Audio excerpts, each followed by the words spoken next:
দেশ কঁপাই যোৱা এক ধৰ্ষণ কাণ্ডৰ সবিশেষ জানো আহক। এগৰাকী মহিলা চিকিৎসক, নাম মৌমিতা দেৱনাথ, বয়স প্ৰায় ৩১ বছৰ।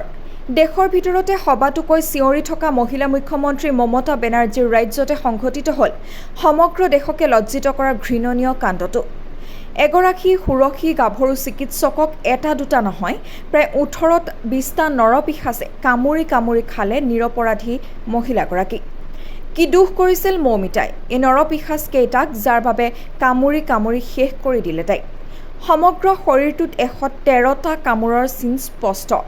১৮-২০টা নৰখাতকে কেঁচাই কেঁচাই খাই তৃপ্তি পাইছিল তাইক। সদায় চিঞৰ বাখৰ কৰি সংবাদ মাধ্যমৰ দৃষ্টি আকৰ্ষণ কৰিবলৈ চেষ্টা কৰা মমতা বেনাৰ্জীৰ ঘৰৰ চোতালত নিজৰে বংশধৰ এগৰাকী ভতিজা, ভগ্নী অথবা জীয়ৰীৰ কেঁচা মঙহ কামুৰি কামুৰি খালে এই নৰপিশাচকেইটাই। মমতা বেনাৰ্জীৰ সাহস হ'বনে এইকেইটা নৰপিশাচক ফাঁচীৰ কাঠত ওলমাই চৰম শাস্তি দিয়াবলৈ, নে ইয়াতো ৰাজনীতি কৰিব আন কোনোবাই? মৌমিতা দেৱনাথৰ এইটো ঘটনাই হওক দেশৰ শেষ ঘটনা। জন্ম নহওক এইকেইটা নৰপিশাচৰ দৰে আৰু আনৰ। জন্ম নহওক এগৰাকী মহিলাৰ মৰ্ম বেদনা বুজি নোপোৱা সেই মহিলাৰ, যিয়ে মৌমিতাৰ হাত দুখন ধৰি নৰপিশাচকেইটাক সহায় কৰিছিল জঘন্য কাণ্ডটো সংঘটিত কৰাত। নৰপিশাচকেইটাৰ দৰে নাৰীৰ মৰ্যাদা বুজি নোপোৱা পিশাচনীকো একে সমান চূড়ান্ত শাস্তি দিয়ক আইনে।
Unless and until we know that this person who comes to take the